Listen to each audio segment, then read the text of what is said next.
allegiance. All right, good morning, everyone. On a good, cold morning. Appreciate each one coming out today for our January 21st meeting. As always, we'll open up in a word of prayer and the pledge. But before we do, would each one take a second and turn your phone on silent? I'd appreciate it. Okay, as always, Supervisor Griffin will open up in a word of prayer, and Will lead us in the pledge. Please stand. Let us pray. Dear Lord, we come to you, thanking you for waking us up this morning. Thanking you for waking us up in a sound mind and well and healthy body. Lord, we ask that you be with people that are traveling. Lord, protect your people from the storms and the snow that coming in. You know what we need to provide in snow. Lord, we ask that you be among our families, bless them, lead and guide them.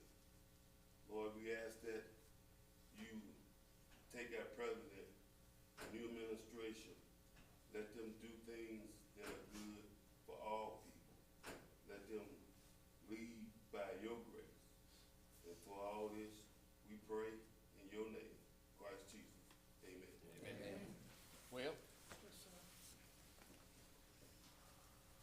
Attention, salute, pledge.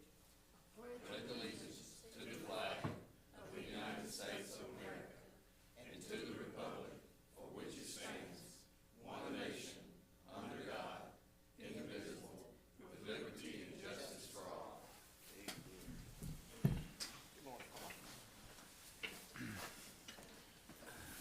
Okay, Mr. Lott? Yes, Mr. President, you should have before you the January the 6th as well as the January the 13th board minutes. I would ask if there are no changes, the board please approve said minutes.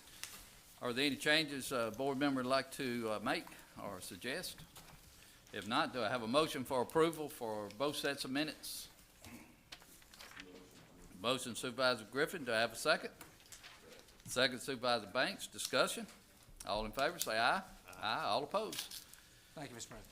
Yes, sir. Before we get to concerned citizens, I would like to bring up one topic from the, I think it's item down there under Greg, is actually give an update on our fraud investigation. So Greg, would you and the Undersheriff Jeremy please come up and just give us a update on where we are and what you see is going forward? Certainly. Sheriff's here as well, but to begin with, and probably most importantly, in the last couple of weeks, we received an additional $500,000, and that is cash in our bank account, bringing our total recovery on the event to $2.1 million. And that recovery is largely due to the efforts of law enforcement, particularly the Secret Service, Madison County Sheriff's Office, and I believe the FBI has been involved as well.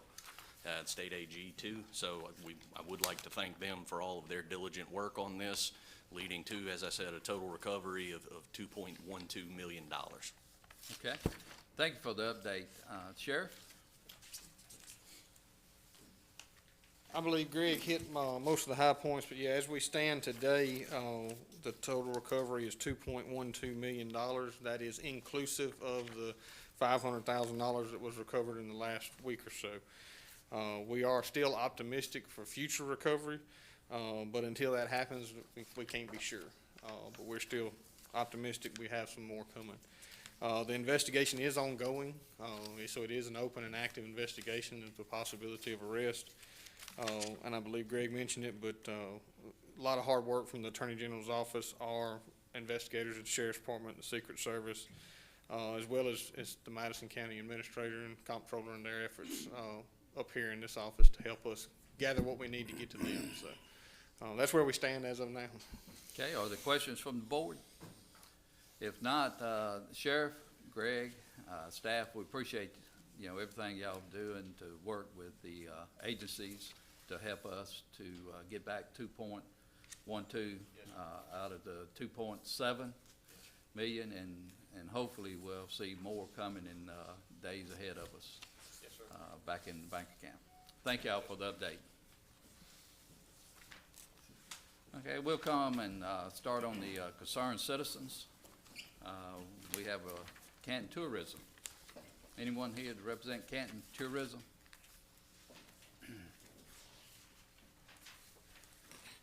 Good morning. Good morning. I'm Billy Wells with the Canton Convention and Visitor Bureau. The Freedom Trail marker that we are unveiling on February 25th will be that of Mrs. Annie Devine, who was raised in Canton, Mississippi. Mrs. Devine made so many contributions, but a couple of them, she was the first black woman to speak at the United States House of Representatives. She worked on Congress racial equality, that's known as CORE, and she helped found the Mississippi Democratic Party. The Canton Convention and Visitor Bureau and her daughter, Barbara Brown Russell, who still resides in Canton, resident, is respectively requesting the Annie Devine marker to be placed on the Madison County Courthouse ground. This request location is on the west side of the square against the courthouse proper in the landscape and just around from Flunzy Brown Wright's marker on the south side. Mrs. Russell specifically asks us to please request the spot from the board. The Annie Devine celebration will be taking place on February 25th at Canton High School Auditorium with a reception following. We would like to have the unveiling of the ceremony on the courthouse ground. There will be no need for any additional setup on the grounds. Thank you for your time and attention to this very important event in honor of the life of Mrs. Annie Devine and her legacy and past future generations. Billy Wells, Program Coordinator. Okay. Anyone from the board like to say anything, or? But first, I think, there needs to be a motion made to go ahead and accept the location. And of course, I definitely would like to make that motion to accept the location. All right, we have a motion on the table. Do we have a second? I second the location, but, no, if the vote passed, I would like to, Greg and the Building Ground Director to make sure they go and look at that location, see if it is an adequate location, see if it ain't blocking utilities or anything there. Certainly, we can go take a look, absolutely. Yeah. I think that probably we need to have, in case someone else comes up and wants to do something, mark or something like that, we need to have first come before us moving forward before the actual, granting of, so we'll know exactly where and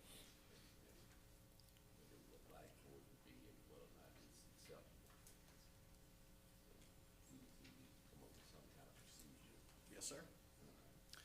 And I'm just gonna follow up with Supervisor Banks and Griffin and ask that this motion would include working with you with just the things that Supervisor Banks says, the location, but also what is written on the marker as well, because it needs to be approved as well, to make sure that, you know, whatever's written on the marker is correct and it's good.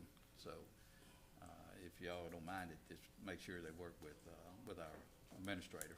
Yeah. Well, I've ensure been that. to the office 3 times.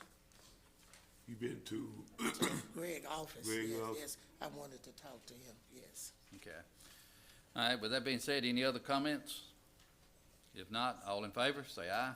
Aye. All opposed. Thank you so much. yeah, Greg, other concerned citizens? Certainly. First on the list is Shelton Bounds, if he's here. Mr. Bounds? Guess not. Okay. And then second on the list, I've got Billy, and the last name I've got no shot at. So, Mr. Billy. Mr. Billy? All right, next. That's it. Okay. We're gonna move forward to consent items. Anyone like to remove items from the consent? Yeah, I'd like to remove item 31. 31. And, I would like to remove item, let me see, I had it written down, it's about the solid waste collection. Item 12. Yes. I would like to remove item 12 and item 31. Any other items? If not, do I have a motion for approval with the exception of item 12 and item 31? Got a motion Supervisor Banks, do I have a second? Second. Second Supervisor Griffin, discussion. All in favor, say aye. Aye. All opposed? Supervisor Griffin? I'd like to make a motion that, we, move item 31 to our next meeting. Give me opportunity to go out there and check that. All right, we have a motion to table item 21 to the next. 31. 31 to the next board meeting. Do we have a second? Second Supervisor Banks. Discussion. All in favor, say aye. Aye. All opposed?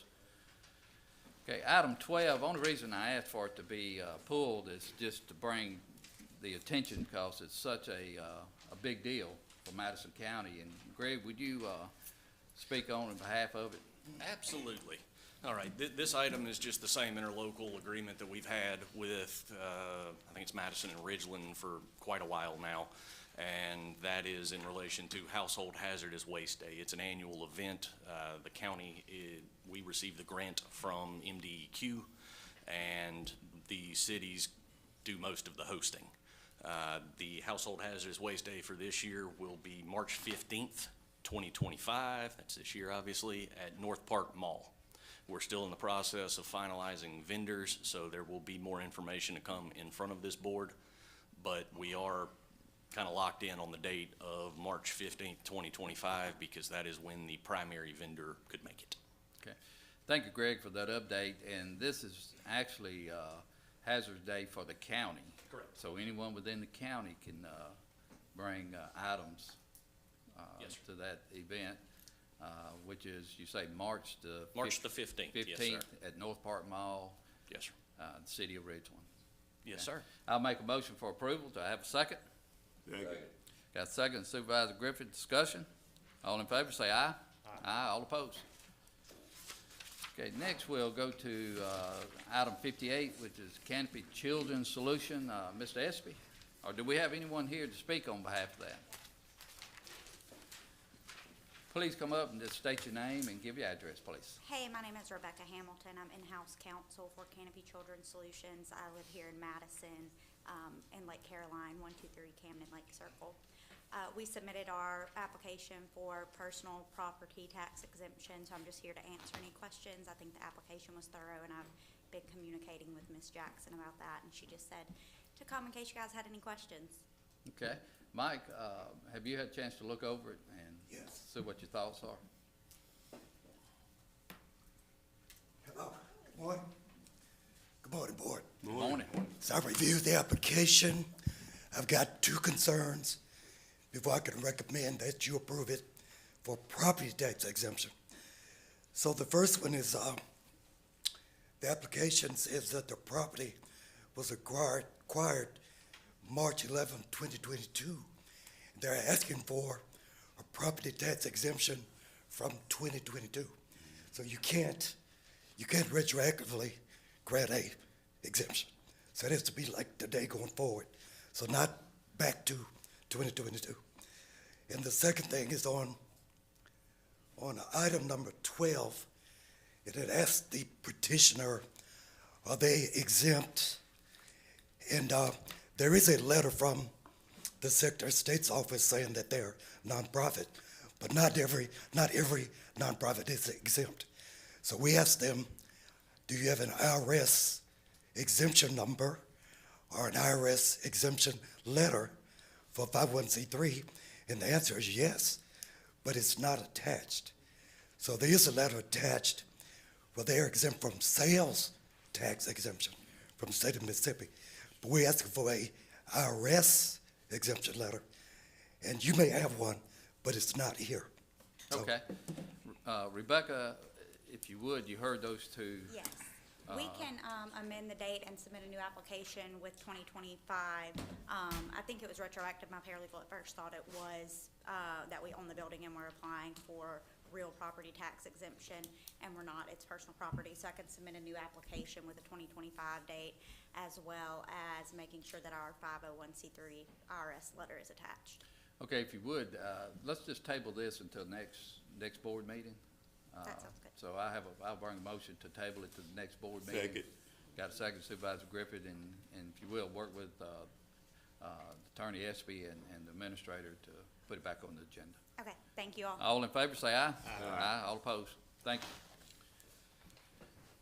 you. Okay, next is our Tim Bright, County Engineer. Good morning, Board. Good morning. You'll remember back in August, we accepted proposals from several engineering companies for the various road projects in our road expansion project, or plan that we have. We negotiated those contracts, had them all finalized around the end of October, which makes this our first quarterly update. So as I guess a thing to the public, to make sure that the public understands that we are committed to doing this in a timely manner. We are asking that the engineers come up every quarter to inform the board and the public as to what progress that they have done in the previous 3 months, and also to let the board and the public know what they plan to do in the next 3 months. So that's what we're going to do now. First engineer coming up is going to be Stantec, and they're going to discuss Calhoun Station Parkway. Okay, thank you, Tim, and while Brad is coming up, I'm just gonna ask the board, if we will, just listen to your presentation, and then we'll have a time to ask questions once the presentation is over, for questions. So, Brad? Morning, members of the board. Thank y'all for having us here on this cold morning. My name is Brad Ingles. I'm with Stantec Consultant Services, and as you mentioned, we are working on the Calhoun Parkway project, which is approximately a 2-mile project from Stout Road to Highway 22. To date, we have completed the topographical survey and have collected the field data for the geotechnical report. Anticipation for the next board meeting, we anticipate to complete the conceptual design as well as geotechnical report. We will fit the final design within the existing right-of-way that the county owns, which is approximately 125 to 250 foot. We do not anticipate any utility relocations. Again, we will understand more of that as we finish the conceptual layout. We hope to you see the new schedule that we provided. We intend to have this under construction hopefully next summer. That's all I have. Y'all have any questions for me? Questions for Brad? I just want to reiterate, you said it's a 2-mile stretch, Yes, sir. and we're looking at 4-lane in this? That's the hope is the 4-lane. We're looking at 4-lane, and the right-of-way has already been purchased. Yes, So sir. there's no right-of-way to purchase, so we should be seeing some action out there this year, later on this year sometimes then. Well, hopefully we can make that happen. Okay. It depends on once we went from reconstruction to widening, the other issues that we may run into, environmental permitting and stuff like that we, kind of have to foresee, but hopefully that won't slow things down. Okay, thank you. Thank you, Brad, for the Yes, sir. update. Construction summer 26. That is our goal. All right, Hopefully before then, but that's, Yeah. So not this summer, next summer. yes, sir. Other questions? Thank you, Brad. Thank y'all. One thing I failed to mention is that each of you have notes for each of these presentations in front of you. The public has access to these on the agenda website as an attachment. Next item I have is the Stribling Road from 463 to DeWeese. This is Garver. Thank you, Tim. Good morning, board members. Good morning. My name is Shannon Wells with Garver, and this is my first update on Stribling Road from 463 to DeWeese Road. And as Brad mentioned, it is also a 2-mile stretch similar to his project. There, page 2, for the sake of time, I'll skip that for now and cover it in my notes on page 3, but mainly environmental and survey are the primary updates that I have today where we made the most progress, even though we have, the ball is rolling on utilities and other things as well. But on page 3, I'll go into these in more detail.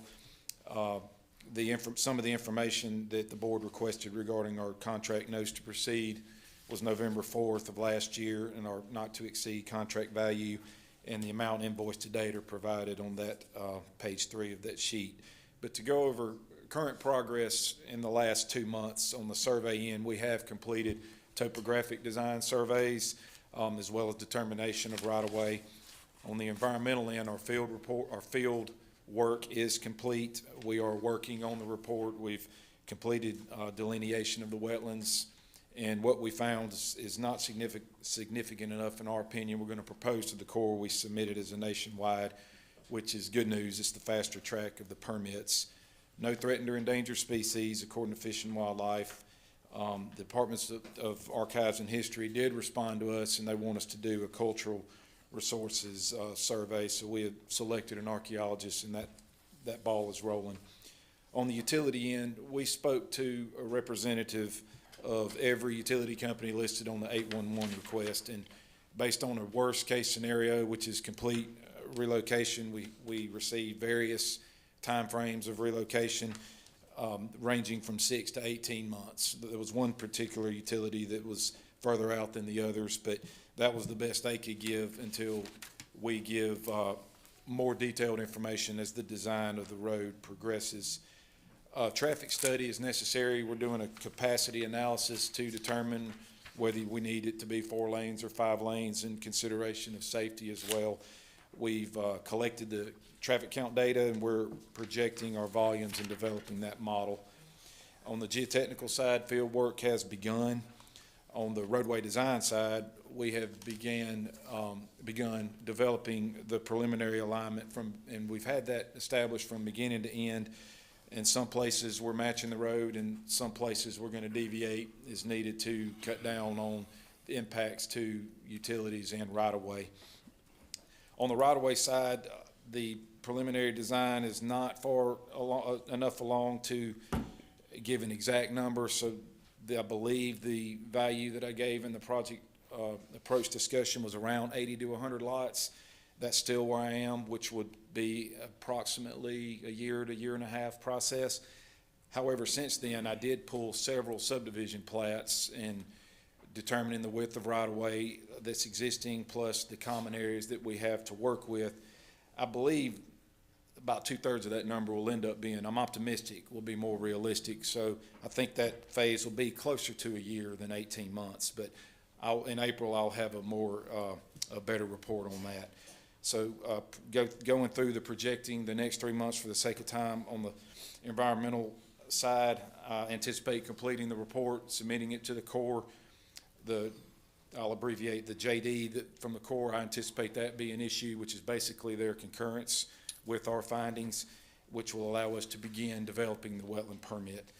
On the utility side, just continue to collect information. We didn't get a whole lot of locate on the ground, which is expected because they typically respond to more urgent requests such as that are construction related. So I'm using as-built and GIS information. I'm going to continue to put that information on paper, meet with them to determine more accurately where they're at, so I'll know whether they're in the way or they're out of the way. On the traffic side, on the traffic study side, I anticipate that being complete and knowing for the next report what our geometry looks like from a horizontal standpoint, 4 lanes or 5 lanes basically. On the geotechnical end, if the report's not complete, very, very close, obviously the field work will be complete at that point. And on the roadway side, my goal is for the next meeting, to have a better idea of the extent of what I'm impacting, determination of cut and fill, so we can complete the environmental process and more accurately communicate to utilities, as well as get the right-of-way acquisition process further along as well. That's all I have. If y'all have any questions for me. Good update. Questions from the board? You said you had to bring an archaeologist in. I could see that on a brand-new road, but this is a road Right. widening. Why would you have to do that? Well, the way it works, when you submit, this comes from the desktop, you submit to Archives and History where you're located. It's a 2-mile stretch. It just basically flags their database, and that doesn't mean we're gonna have anything to deal with, but it does mean they want us to go out, send someone. They'll probably dig some holes in places, and develop a report, and that doesn't mean there's gonna be a problem. But I understand why you think that way. Well, okay, tell us, when you're planning on going to construction. The schedule still shows just shy of 3 years, 2 years, 9 months, which is, mid-27.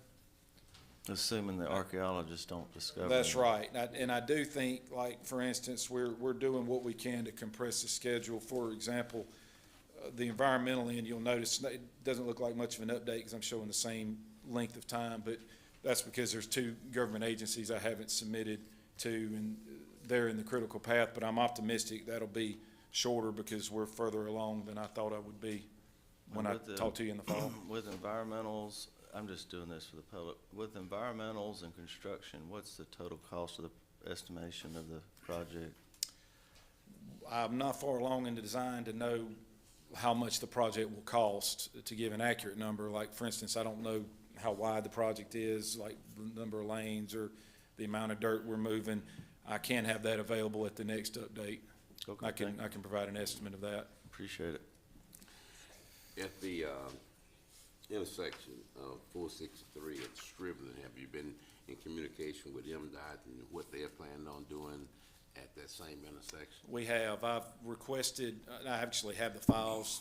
The traffic study was what we used we're using that information to project volumes, but we also received the computer files for their design, so we can tie into that properly. But we're also gonna analyze specifically because they tied in to existing stribling, not proposed stribling. Yeah.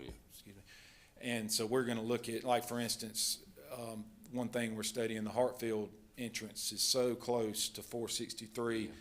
You know, are we good with one receiving lane on the stribling, or are we gonna need a second one? Those are the kind of things that our traffic study will tell us. But yes, to answer your question, yes, Now, I've noticed quite a bit of utility work going on, a lot of new utility poles, and is that something we're going to end up having to pay for to move at this time? that could depend on whether or not they're in easements or whether or not they're in your right-of-way. Then we don't have that accurately determined just yet. I know the power poles are obviously within the right-of-way because they're not very far off the road.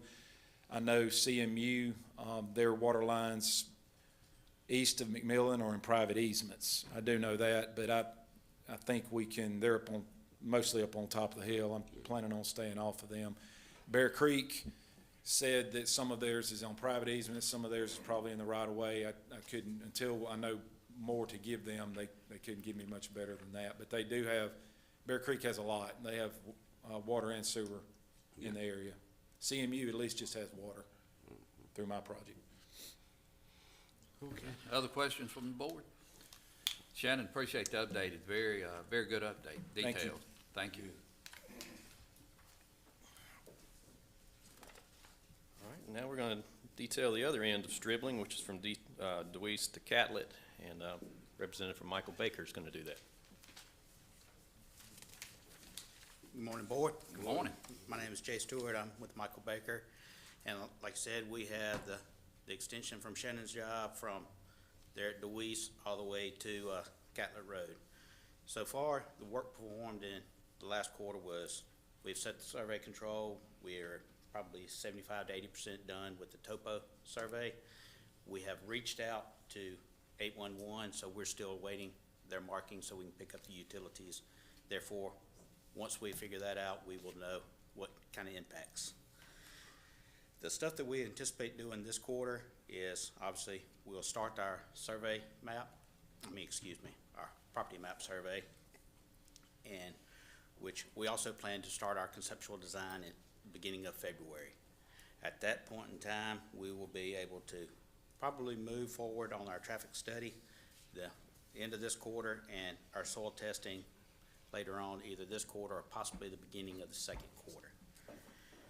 And we have estimated there is 72 properties along Stribling Road through this area, but until we get our conceptual layout done, we're not sure on the number of impacts. And the same goes, as you heard from Shannon on the utilities, we'll be able to get that impact as we go further along. And if you notice on the second page, I showed some milestones for the Phase A portion of the project, which we want to have conceptual review plans by April 25th. And then, of course, that'll feed just right into the field review and being able to get final right-of-way plans in November of this year.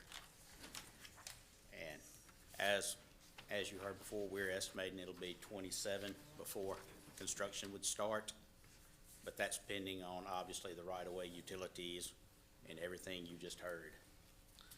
So, that was a short and quick first summary, so if y'all have any questions. You've got a construction date that you're planning on starting?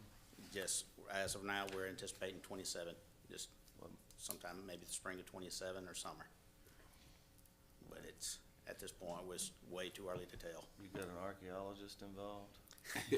Our environmental person will be getting involved after, as soon as we have a layout, our preliminary layout, and then he'll come up and see what all has to be. I'm sure they'll have to have one to sign off on it, that there's nothing out there. Is that a state law? What? I believe that's state and federal. They gonna give you a grant for it, Yeah. Trey.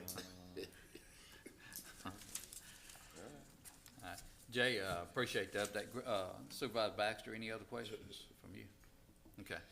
Jay, appreciate the update. All right, Very thank you. good. Tim, one thing that, just thinking about the last two updates,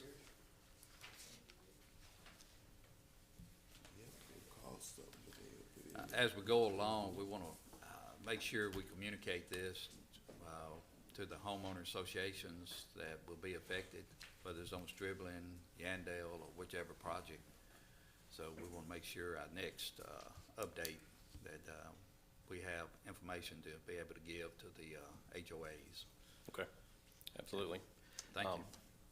Supervisor Baxter, his project would more likely affect archaeologist than Garver's, because his is going to be on new alignment in certain areas. So he's going off of the existing roadway.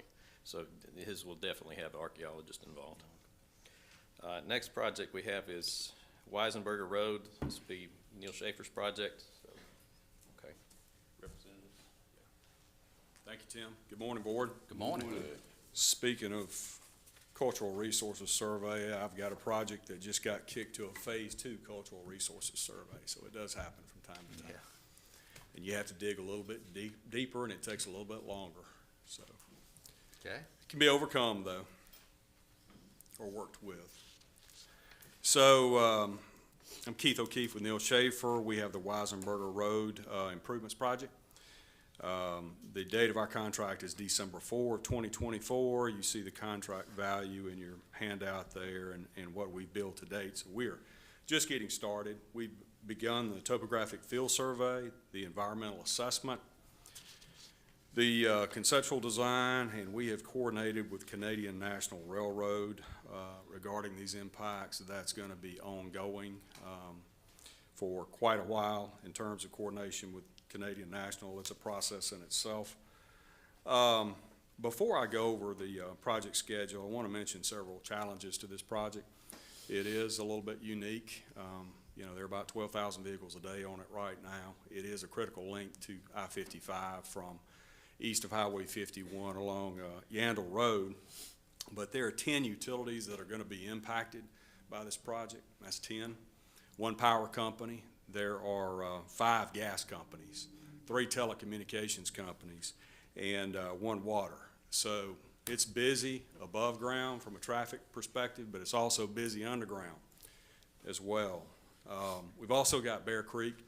You all are very familiar with Bear Creek and you know, flooding issues related to that. There are actually 2 hydraulic models that FEMA has for that.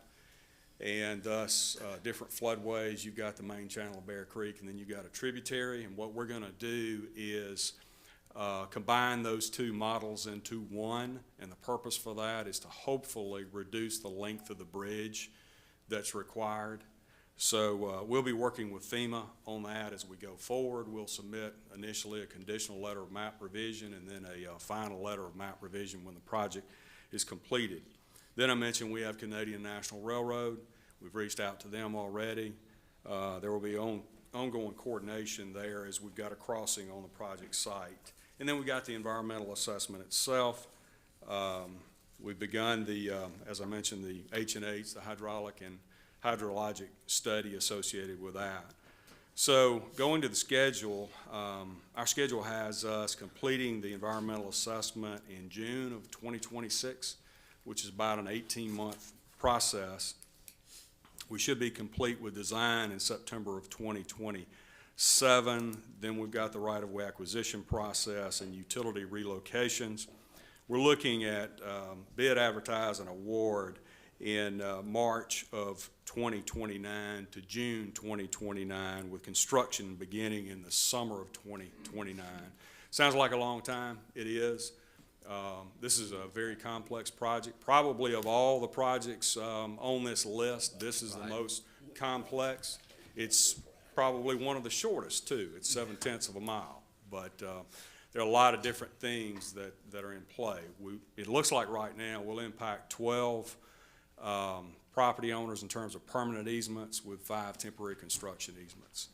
So I don't foresee a big issue as far as the right-of-way acquisition, but there are a number of things that have to be worked out with numerous agencies as well as the railroad.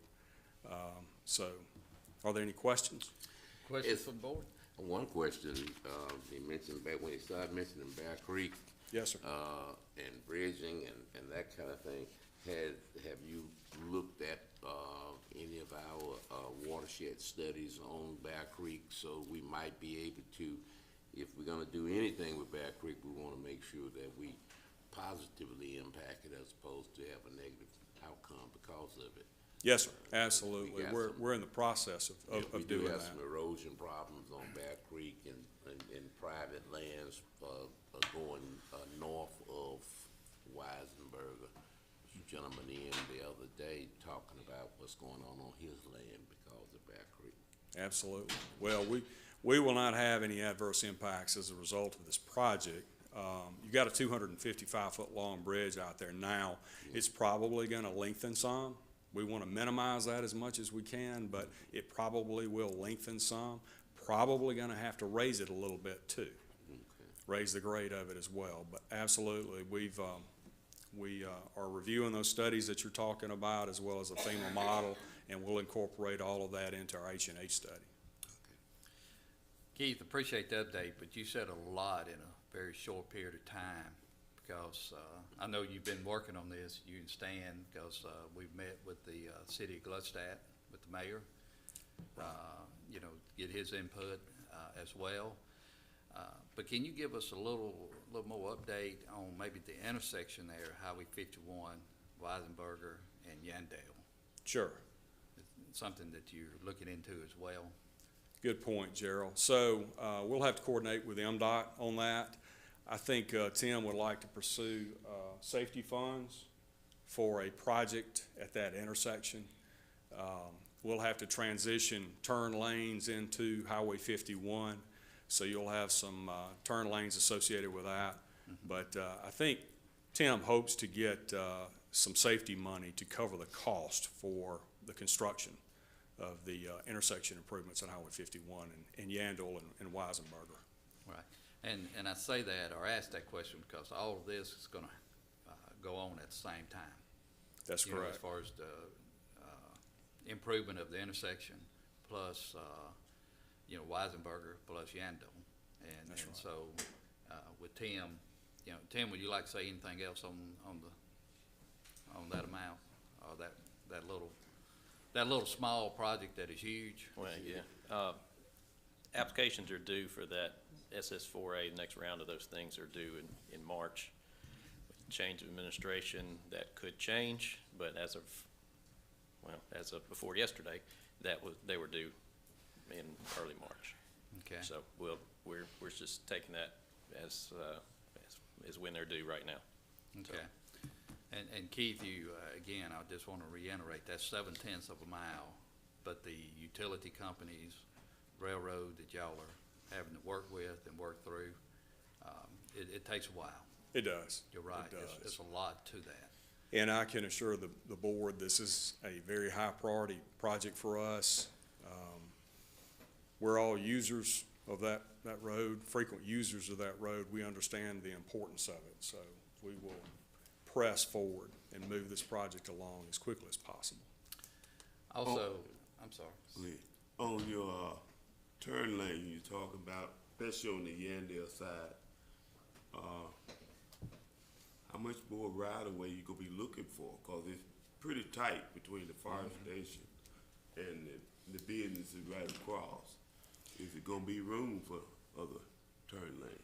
Paul, we're looking at that right now. I think so. Again, we'll have to have some right-of-way. We don't plan on relocating any businesses or anything like that, substations or that type thing. I think we can fit what we need to build into that area without any relocations, but we will have to have some right-of-way. But working through that plan and thinking ahead, because we can get traffic, once these projects are finished, we can get traffic to Highway 51 into the interstate. But if we can work with MDOT, just like the intersection of this, to improve it, it just makes it that much, much better. Exactly. For traffic to move. Also, is it a good time to give a quick update on the third lane on Yandell Road? Or Yes. you wanna go to Bozeman? Well, I can give an update on Yandell. Either way. Yeah, our plan, right, things are moving along, moving toward right-of-way acquisition, and right now, we plan on bidding that project before the end of this year. And you're talking about the third lane for Yandell Road? Correct, yes. And if that happens, and then construction is about what period of time? About a year. Yeah, About a 12 year. months. Yeah. Okay, and that does include the signal light That includes a signal at Clarkdale. at Clarkdale. Correct. Okay, that will help tremendously, once that is put in place as well. Will not cure the problem or solve the problem, traffic problem, but that will help tremendously, No question. so. No question. That'll start at the school and go toward 51, Keith. It will. It will. All right, Bozeman? Yes, sir. Okay, so in terms of what's been accomplished to date, you've probably seen the Yodocs or the orange and white barricades. They've been installed at various points in the project. Survey control's been established by the contractor, Hemp Hill Construction. Perimeter erosion control has been installed in areas where the work is going to take place initially. Fence removal has begun. In terms of what's going to be accomplished over the next 3 months, because the project is just beginning, you're going to see primarily clearing and grubbing, some earthwork and drainage improvements at the intersection of Gluckstadt, the southwest corner of that intersection. You can see some barriers that have been installed in that quadrant, that corner of the intersection so far. And then also the same thing, clearing and grubbing, earthwork and drainage from Reserve Crossing to Reunion Parkway, from the northernmost shopping center drive to Mansdale, and then from Mansdale north to Elizabeth. So you're gonna see, over the next 3 months, a lot of earthwork, weather permitting. Keith, is Tim the contact person for questions from the community? He is. And is there, outside of being on the county website, is there any other way they can get his contact information? Tim, your thoughts? No. Like, can I put a sign up? I mean, they can call the engineering office, call the county engineering office, and they'll get me. Okay, what about if they're usually gonna call the city, and does the city have your contact Yes, information? the city is aware, and we have spoken with their Public Works Director. He knows to call me. Contractor knows that if anything, that I'm the point of contact. Both cities are aware. Everybody knows to, if there's problems, to call me. Okay, thank you. All right. Tim, just kindly elaborate a little further on that. Y'all have actually had meetings. Yes, we have on coordination. communication, as far as coordinating the communication out to ensure everyone has the latest updates. Correct. As And well. as we get, oh, I'm sorry. Go ahead. I didn't mean to interrupt. No, and also, at the same time, the work will go on at the same time on the south end of Bozeman at the intersection of Gluckstadt as well, in the city of Gluckstadt. That's I mean, correct. the work, both projects will be going on at the same time. That's right. Right. Yeah, okay. And contractor has weekly meetings, and both cities have typically attended, and we also going to have monthly meetings where both Public Works directors will be invited. You know, we haven't really started that yet, just because we haven't gotten it too far into it, but we have informed both that we will be. Yeah. So, And we'll all will be getting a lot of phone calls off of this road because it's very busy. And so communication, as we all know, is very important for this. Any update on the phase 2 of Bozeman that you would like to share at this point? Maybe catching you a little cold, but any update there? Yeah, so, we are continuing with design. I think we're probably 2 years away from, bidding that project based on the fact that we've got to acquire some right-of-way. Not as many parcels as we had to acquire on phase 1. And again, phase 2 goes from Union to basically the Gluckstadt, or just south of the Gluckstadt intersection. In other words, the part of Gluckstadt intersection that is included in phase 1. But, we don't have as many parcels. We've still got utilities that to some degree have to be relocated. Some have been relocated, but, I think we're still a couple of years out from that. But again, it's very, very important, as soon as we finish up with this phase 1 that we can move into phase 2. Okay. But that project's still moving forward Absolutely. as well. And before, any other questions for Keith? If not, moving back to Weisenberger, just want to clear a couple things. The cost estimate for that project is approximately 20 million, I think it's gonna approach that, Gerald. 18 to Yeah, 20. I think so. And this is the one project that we're asking the state to help us with this year. Correct.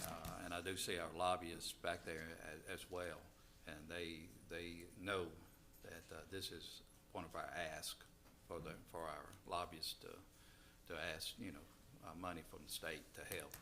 And it's also one of the key focal points for the Madison County Business League and Foundation too, in terms of their support. Right, correct. Any other questions for Keith?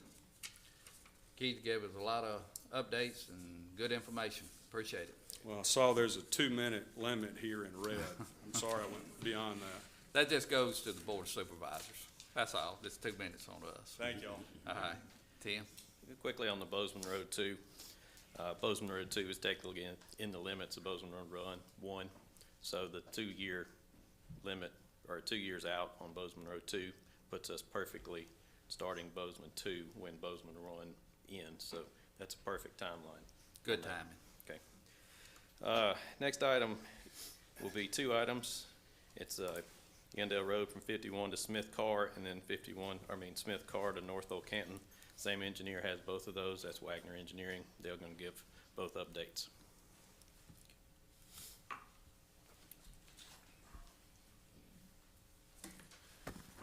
Good morning, Board. Good morning. Darian Warren with Wagner Engineering, and I have with me Paul Foley, also with Wagner Engineering. He's our Director of Transportation. So we have the privilege of serving as your engineers for the Yandell Road project. Our contracts began on November the 19th, 2024.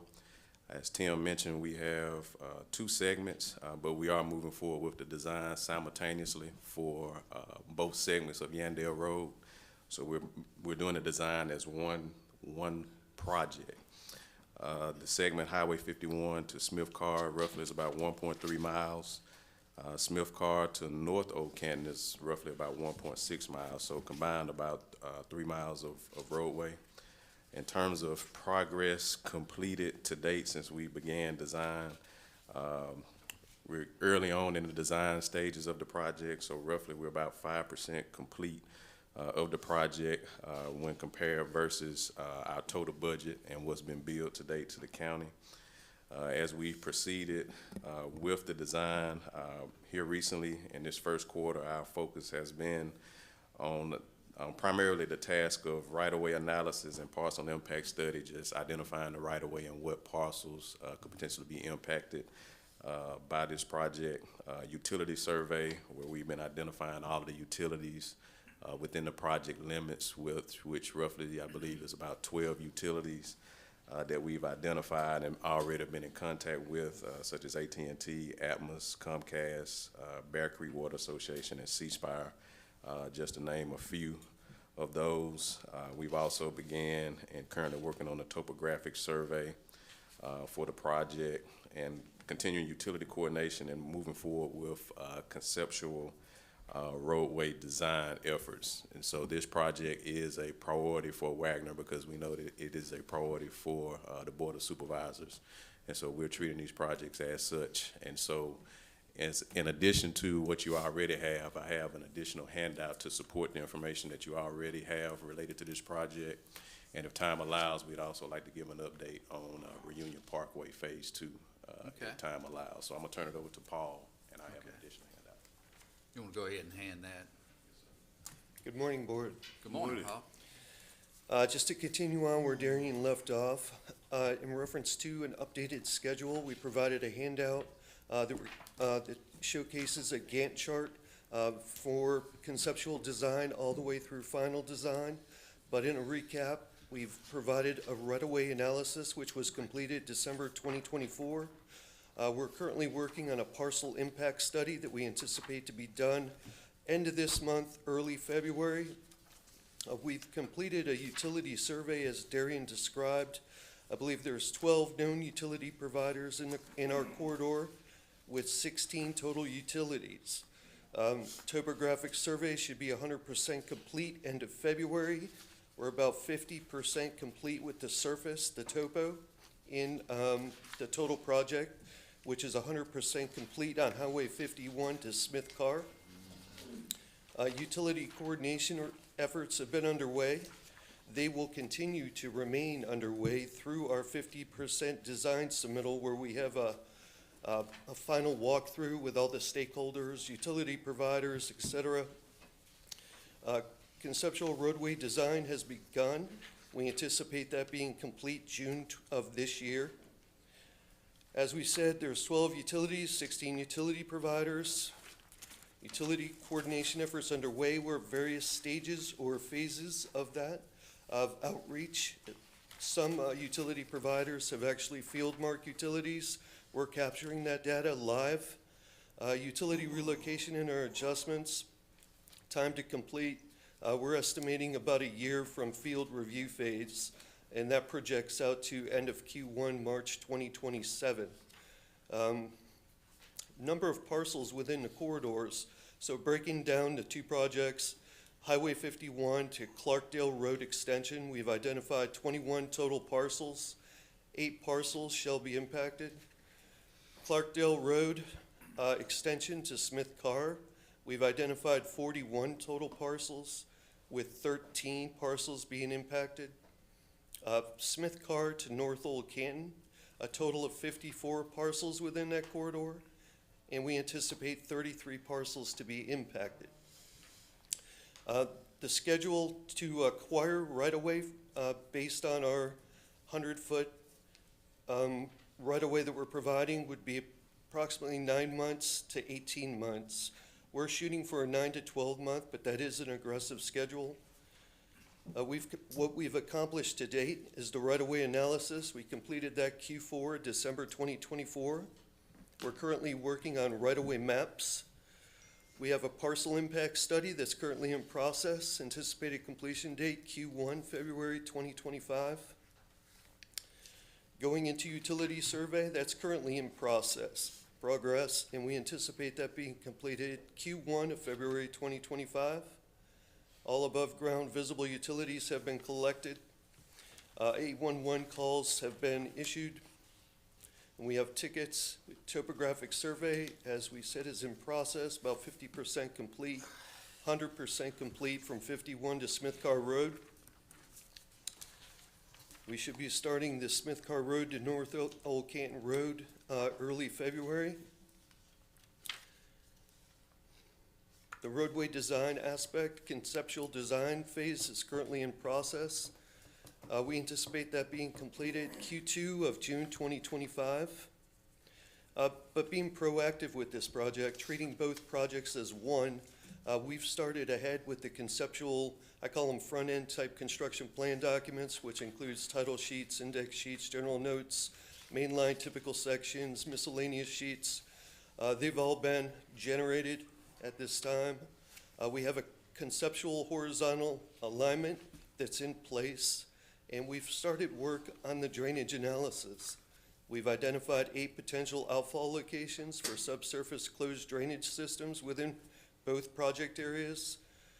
And what we anticipate to be complete by the next board meeting, which will be April 21st of 2025, is we should have the parcel impact study, which includes the right-of-way maps in progress, anticipated completion date end of Q2, June 2025. The topographic survey will be 100% complete throughout the corridor in both project areas. Conceptual roadway design phase will be in progress. It currently is in progress, and anticipated completion date Q2, June 2025. We've begun the environmental documentation process, and we've also started our geotechnical investigation and report. We anticipate both to be complete by the end of Q1, June 2025. And that's my report. Paul, you said a lot there. That's all I'd say. Questions from the board? And you might have answered some of the questions that I got, and I just didn't get it. This will not be a divided median road, will it? That's correct. 5-lane. So we'll be able to take it a little to the right and bring it back to a little left? That's correct, as long as we're within that 100-foot corridor, anticipated right-of-way corridor. Okay. Currently, it's 70 feet. We're looking to extend it to 100 feet. And you're right, with that, we want to lessen the impacts for potential negative impacts to parcels and acquisition. So we will meander off that existing center line to mitigate those effects. Yeah. The reason I'm asking these questions is I done got those phone calls already about this is going to impact my property. And I just told them hopefully we're going to impact as less property as possible. Can you get approximate construction date? Or should I say year? We anticipate having our final design completed end of Q4 2026. So going into construction would be 3 to 6 months after that. Construction time would probably take 2 years for both projects, 2.5 years. So you're looking to go into construction in 27? That's correct. Go ahead. Can you break it down a little? I know you're treating these 2 projects as one, but can you break it down a little bit from Clarkdale to Highway 51? I see that, I think I'm reading this correctly, that there's 21 total parcels. And you're saying that there's 8 parcels impacted. Tell me what that means. That means the current existing right-of-way at that location is approximately 70 feet. We're looking to extend it and widen it to 100 foot to accommodate that 5-lane corridor or section through there.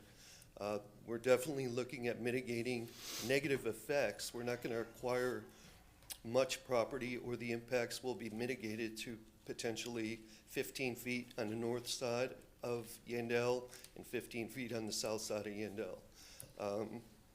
So we're looking at 8 parcels that currently we are over their boundary by just a few feet, 10 to 12 feet. Okay, so there's 8 parcels that we're gonna need to negotiate to purchase. That's correct. Part Not of- total parcels, just a percentage of the Yes. overall parcel, that's right. And so that's basically what we'll need to get from Clarkdale to Highway 51. Yes, Okay. that's correct. Okay, we just built, we just built some new bridges there. How you gonna work that?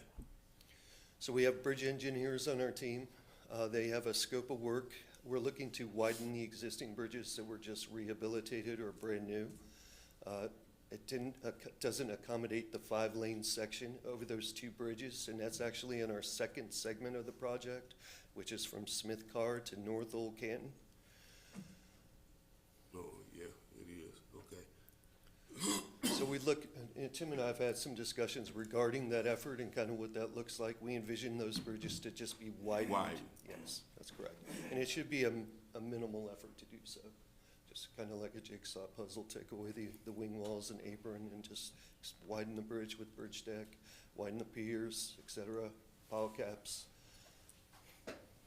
And I want to make it clear because, you know, with the bridge, because, you know, I think we're all going to get questions asked. Hey, we just built a bridge, as Supervisor Griffin mentioned, but what I'm hearing you say is that we're not going to have to remove that bridge and build a new one. We're just going to widen it or add to it. That's correct, President Steele. And also, I'd like to stay on the, from Clarkdale to Highway 51. I want people to, I want to make sure we stress that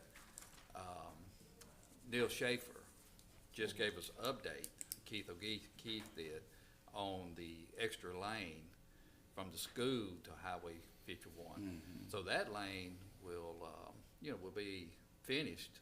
I think they said it, but in 26, 27.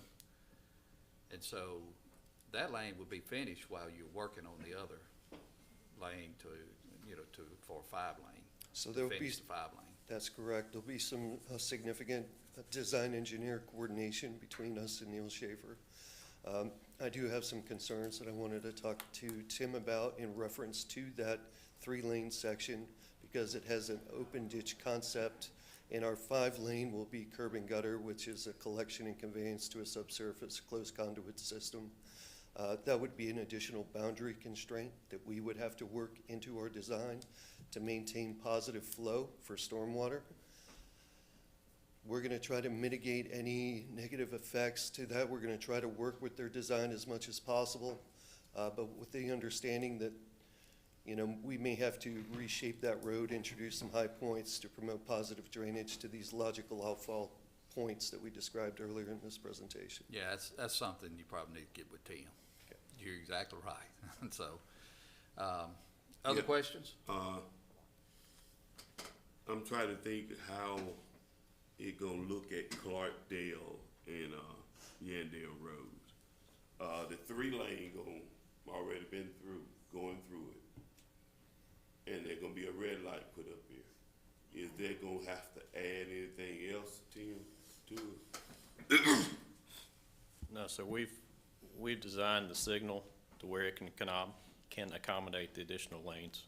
So it's gonna be able to accommodate the additional width. Additional lane? Right. Okay. The poles are gonna be set far enough off under the Neil Schaefer project that, they're not gonna have to be moved under the second project that Wagner's doing. All right, great. Okay, other questions on Yandell? If not, we will move forward to, I guess, phase 2 on the bridge over Union Crossing? No, the Moon Yandell. Oh, more on Yandell? Oh, yeah, we got plenty more. That's all. Yeah, We gotta get to 43. That's all for Wagner. That's all for Wagner. on Yes, Yandell. yes. So we gotta get to 43. Yeah. Yeah, we're gonna get to 43 before the meeting's over with. But that's all that Wagner has at this Yeah. point on Yandell. Yes, sir. So just real brief on Reunion Phase 2 work. Their work is ongoing. The contractor, Hemphill Construction, is making significant progress. Work to date, all curb and gutter has been installed, as well as asphalt. East and west abutments, and as well as steel pilings have been installed on the east side of the bridge over the interstate. all subsurface drainage, except for where Reunion 2 ties into Bozeman Road, that has been installed. Current work that's ongoing is the remaining retaining wall and abutment work, as well as work that's going to support the bridge over I-55. As it relates to contract time, the contract days, roughly is about 230 working days. The estimated completion date, as it stands, we're showing August of 2025, but we're doing everything we can and working with the contractor to try to expedite that. So we say roughly somewhere between July and August of 2025, construction should be complete. That's this year, Yes, sir. 2025. 2025, yes, sir. Correct. Questions from the board?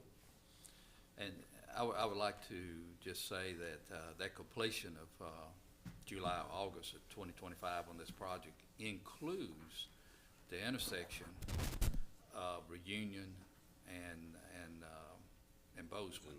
Yes, That includes that intersection improvement there as well. That's correct. yes. Yeah, a lot of times we forget to say that because that's huge to help move traffic, Yes, sir.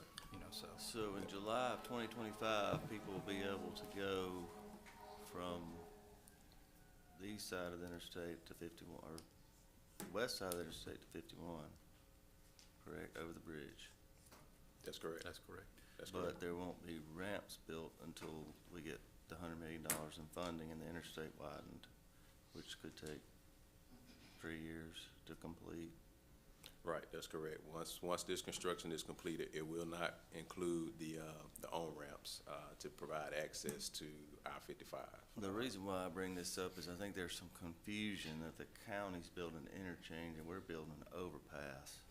Correct. The state's building the interchange and widening the interstate, so I don't want people to believe that July 2025, they're gonna be getting on the interstate. Okay, all right, thank you. That's a good point. That's correct, yes, sir. And also the opening of phase 3, I think will be finished by the end of February, as well, from what I understand, Tim. That's the current timeline. Yes. And so, Keith, I see you still in the back. Would you come up and maybe, just, talk a little about the, interstate, widening of the interstate? Because I think y'all are actually doing the engineering on the, from 463 to Gluckstadt. Can you just give us a quick update? Yeah, I almost left. Maybe I should have. Yeah. I'm kidding. Yeah, we have a contract with MDOT to design that project. So you'll have 6 through lanes and ramps to Reunion Parkway. As part of that, I think as Commissioner Simmons stated at the Madison County Business League and Foundation breakfast last month, it is one of MDOT's highest priorities. Right. You know, they're pursuing what looks like probably $130 million in funding to build that project. We are in design on it, pretty far along. We have about a 70% set of plans for that project. So we'll be ready to go as soon as that funding is secured. You know, it's hard to put a date on it right now, but I think the hope is to, you know, move that project forward into construction sometime in 2026. Right.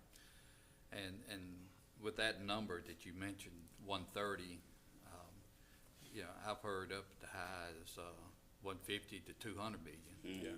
Don't know what that number is, but either way, we are on the highest priority list, you know, for the state, I do believe, from what we've been told by the Lieutenant Governor. So Keith, the state owns the land, you've done environmentals, and you're 75% done with the design? That's correct. About 7, yeah, close to that. Yeah. So y'all are moving on pretty good. We So are. Hopefully, if the money is secured, it should go to construction by year end. Or could. Yeah, I'm still, I think probably 2026, sometime in Okay. 2026 would probably be a little bit more accurate. And which would include the ramps once it does. It does include the ramps. Yes. That's correct. Okay. That's correct. Other questions for Keith? Thank you for that update. Sure. Keith. Thank y'all.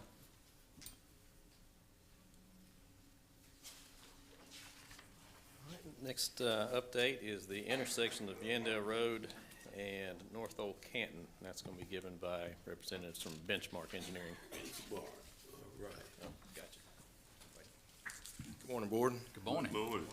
I'm Lon Burt, Benchmark Engineering and Surveying. We're working on the Yandell Road at North Old Canton Road Intersection Improvements Project. Our contract was executed on November the 18th, 2024. Since that time, we began and are nearly complete with the initial topographic survey.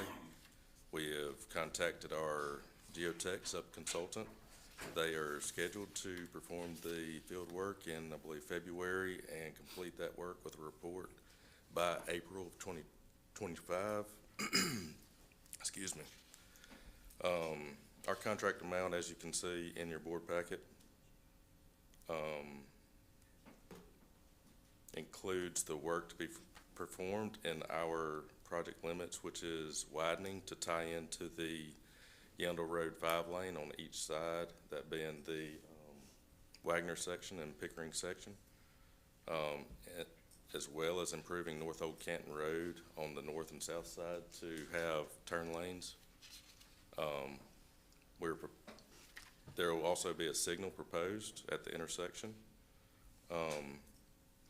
So over the next 3 months, we plan to have all preliminary engineering documents for MDOT complete. We plan to have environmental underway, geotech completed, be 50% complete with our bridge widening plans, which is targeted to be bid and completed before the rest of the project advertises. As you know, this is a LPA project that extends the life of the project, you know, utilizing federal funds and so on. So our goal is to widen the bridge on Yandell Road and have that completed. In addition to that, we plan to have field review plans for the rest of the project complete by the end of this year. And we plan to bid out the overall project, the LPA portion of the project, by October of next year. Okay. October next year? So, You said October next year? yes, sir. And the construction project estimate time would be, Right now, 8 to 12 months, give or take. a little early to determine. call. Yes, sir. Yeah. And again, go over exactly where this project is. So this project is at the intersection of Yandell Road and North Old Canton Road. Our limits include approximately 300 to 400 feet on each side on Yandell Road, and then North Old Canton to the extents necessary to widen for the intersection improvements. Okay. Questions from the board? I don't know, the question me to you would be to Tim. I think a couple weeks ago, it might have been last week, I saw some utility company put in new utility there. Are we going to have to move utilities? Do we need to put a stop on those utilities right now? You've seen gas going in and you've seen fiber going in. We've told both of them that we are widening the roads and that they may have to move their stuff in the coming 2 years. And both of them have elected to continue on with what they're doing. They're within the limits of right-of-way, so when we get to that point, then they will have to remove their stuff on their dime. But they are both aware. Okay, that's great. Tim, as well, and I know your work with Supervisor Griffin, communications is very important to the HOAs up and down Yandell Road and around Deerfield. Right. So communication is very important to get that out, you know, to those HOAs. Okay. Other questions? If not, are you prepared to give a quick update on Wheatley Street? Yes, sir, be glad to. Because I think the city of Ridgeland contracted with y'all to do the Wheatley Street. We did. project. Late last year, we executed a contract on Wheatley Street reconstruction and overlay in the city of Ridgeland. We just completed the initial survey on that with some underground utilities lacking due to utility marking, which remains a problem. Over the next month, we plan to develop conceptual plans, have a couple of different options based on cost estimates, and determine the most economical option based on the money the county provided to the city. And then by late May of 2025, we plan to advertise the project for construction. By late May of 25? Yes, sir. And this is, this street here is no right-of-way to be purchased? Very limited, Or probably. utilities to be That's right. moved? So that's the reason you can go Yes, sir, to that's the construction goal. very quickly? That's correct. And again, that construction, the length of time would be approximately how long? Approximately 6 to 12 months to be determined as we get into design a little further. Okay. Questions? Yeah, y'all gonna dig out some of that yazoo clay on Wheatley Street. You That's the go plan. up and down. Yes, sir. Yeah, I hope it's gonna dig out a lot. That's We'll right. be back. Okay. Thank you for the update. Yes, sir. Thank y'all. It always comes back. Always. All right, final two updates are going to be Yandell Road from North Old Canton to Bainbridge Crossing, and then Bainbridge Crossing to Highway 43. Both of these projects were awarded to Pickering Engineering. All right. Okay. All right, Rick? Come on, Pickering. Good morning. Morning. I'm Rick Ferguson with Pickering Firm. We were contracted to do the two easterly Yandell projects. As Tim mentioned, I'm going to, for clarity, I'm just going to refer to them as the West Project and the East Project. The West Project is the project that picks up on the, from the end of Benchmark's intersection project, goes past Bainbridge. Contract time, our contract was executed. We got a notice to proceed on November the 4th. You see the contract information. The work that was completed during this first reporting period, it's a common theme with all the reports that you've heard. We've got the started the topo survey. We did have a kickoff meeting with Tim to kind of go over some particulars. The topo mapping and utility survey is underway. You've seen a bunch of utility markings out there. You can see from your report, we did an 811 call. There are a lot of utilities in that segment. From what we have seen on the ground, all of those are located inside existing right-of-way. So to repeat what Tim said previously, that if they are that they need to be relocated, they will be relocated at the utility's expense, barring some obscure agreement back in the day that said that they didn't have to pay for it. Right-of-way acquisition on that West project, approximately 20 parcels. We went through there and looked at our corridor and counted approximately 20 parcels. It could be a little bit less, it could be a little bit more, but we're not anticipating any relocations. We're just buying strips of land. We have the liberty through that segment if we can, weave back and forth. I mean, the original concept was 5-lane, but having conversations with Tim, we have an area that's got fences on both sides. So there's no need to put a turn lane if there's nowhere to turn to. So we're going to be looking at situations like that throughout the entire corridor to see if we can minimize this footprint. Work plan for the next reporting period, we're going to finish up the topo and utility survey. We're going to get Burns Cooley out there rolling on the geotechnical investigation. One of the area, this stretch of Yandell is not unlike what you mentioned, Supervisor. We have a lot of bumps we got to worry with. There's some yazoo clay, there's some issues there. And part of the scope is we're going to do a lot of undercutting and base repair on both of our projects to finish some of those issues.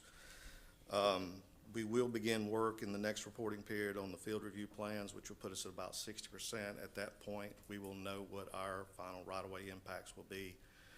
and then we will be able to sit down and provide that information to Tim, to Tim. Back to utilities, you know, we've reached out to all the utilities, what has been marked as being picked up.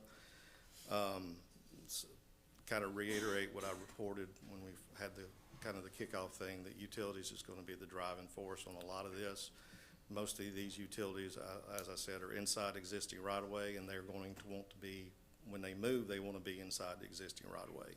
Some will put their relocated utilities on private easements, but most will be inside your right-of-way. So you're going to have to buy that right-of-way before they can get out there and start relocating their utilities.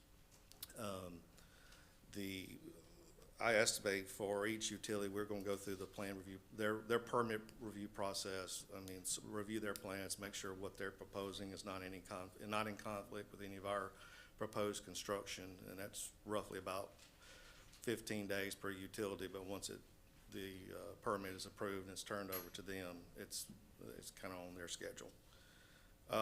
Moving to the east segment. Received the notice, proceed the same date. Kickoff meeting, we killed two birds with one stone, talked about both projects that one meeting. Similar timeline that we're on. We're treating these as one project right now. There will be a point where they deviate into, especially a right-of-way acquisition point. The west project will become and be put on a faster timeline. Work plan next reporting period is finish up the topo and utility and begin work on the field review plans, which, like I said, will establish our right-of-way impacts. Right-of-way, approximately 40 parcels on that west project, same thing. We don't anticipate any relocations. We're just buying strips of land. It's going to be a situation where we try to minimize the impacts to right-of-way or land and utilities. If it'll be a combination of widening symmetrically, widening one way, widening all the other way. Same thing on we have more utilities on the east side than the west. A lot of the same players there. We still, one thing, I may have mentioned this at the previous meeting, of course, this is the area where we tie into 43 near the Trace property. So we have significant issues there. That's where it comes in. That will be a cultural issue, because that's all national park land, and you cannot impact that. So that will tell you that any improvements that we make to Yandell at that intersection will have to be to the west. So that's my report. I'll be happy to answer any questions. All right. Any questions from the board? Just start from the last thing you said about coming into Highway 43, moving to the west. That is a deep gully there, and right on to the right is some type of little park or something. Mm-hmm. So yeah, you would have to go to the west. Mm-hmm. The other thing, Tim, this might be for yours too. Right in front of Deerfield is not their main interest, but on the opposite side, we got this big subdivision coming in. Don't we supposed to be putting turn lane, maybe a light there? Is that included in his? And the subdivision, I believe you're talking about is Woodgate? Woodgate. Yeah, Woodgate. Right. There will be a turn lane for that subdivision. Now, if we put a turn lane in there and then we put a 5-lane section in there 9 months later and spend that money doing that, I don't know if that's the best use of that funds. We may come back and incorporate those funds into this project. We're still discussing how we're going to do that. How you gonna handle that? Right. Because, taking that and then building something and then turning around 9 months later and taking it out, it's probably not the best use of funds. Okay. So we're still discussing how we're gonna use those funds. Oh, great. When y'all make that decision, let us know, because people out there But ultimately, there will be a turn lane going into that subdivision. Okay.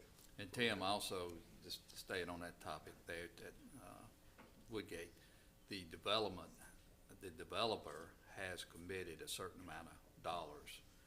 And that's basically what you're trying to, or what you're saying is to where to use those dollars Correct. most wisely.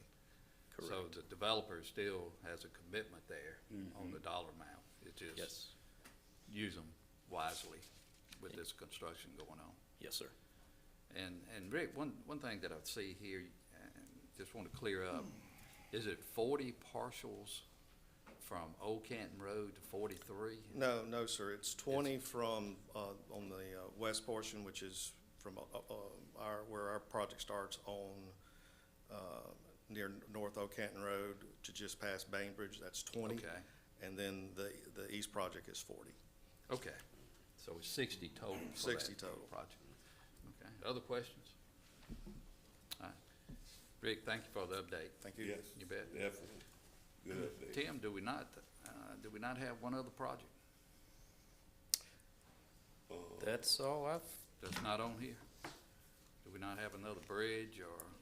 well, we have a supplemental agreement we are still discussing with Benchmark. I didn't bring it today because we're still discussing the price, but there is a supplemental agreement that is going to be brought before the board for Benchmark Construction to do a bridge on the south side of North Old Canton Road. And the reason we're doing that is that it was originally given to a different consultant, and we had a hard time getting them to give us a proposal. And so this has been a priority of the board, and so we took that from that consultant and we gave it to Benchmark to include in their project, since it's within the limits of their project anyway. So you will see that at the next board meeting as a supplemental agreement to their project. Okay. Where Thank you say you. the bridge was? Just south of the intersection on North Old Canton. It has to be widened as part of that intersection improvement project. It's a small project, but a It's very small. important. Yeah. Right. Well, holistically, I think you see that there's a lot of work going on in my little shop. We have a lot of engineers doing a lot of things. I think you've seen, the board as well as the public has seen a lot of surveyors out around the county. This is update number one. This is the very beginning. We're gonna see a lot more work going on in the coming months. And, the next update we'll be bringing for you all is April the 21st.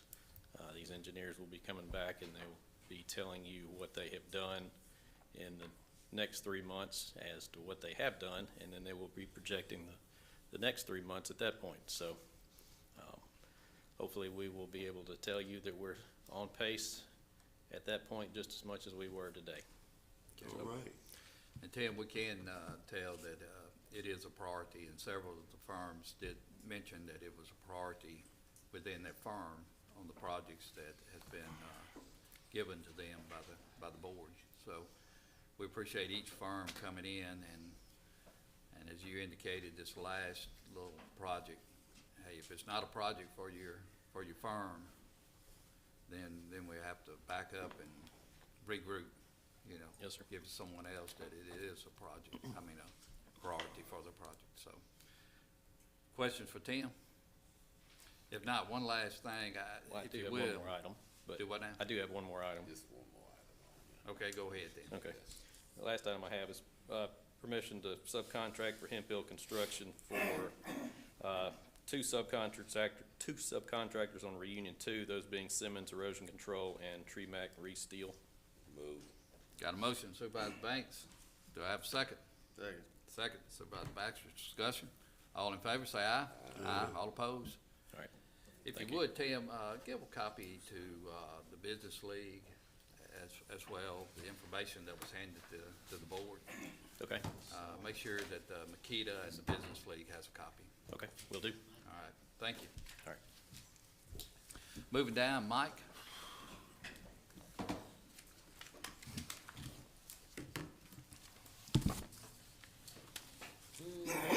I have two items. Put it in my file. I've got two items before the board. The first item relates to acknowledgement of an agreed settlement order in what we know as the Gilmer matter. The board, as you remember, met on January 13th in a special call meeting and approved a settlement agreement on the issue of just compensation. The board agreed to that pursuant to approval of council, and after the agreement, subject to the signature of all the relevant parties and the judge, the issue was settled. So we went right over to the courthouse, met with the judge signed the order, Mr. Gilmer signed the order. Then we asked our comptroller to remit a check for the settlement amount, which she did. The administrator brought it over, and we put that amount into the Court of Eminent Domains registry to the satisfaction of all the parties. So I'd like the board to acknowledge the signed order signed by Judge Hannon, which should complete the issue of just compensation in the purchase of 2 parcels on Catlett Road. So there should be no further legal involvement by Madison County. There might be an ongoing legal issue between the property owner and the lien holder, but that should not involve Madison County.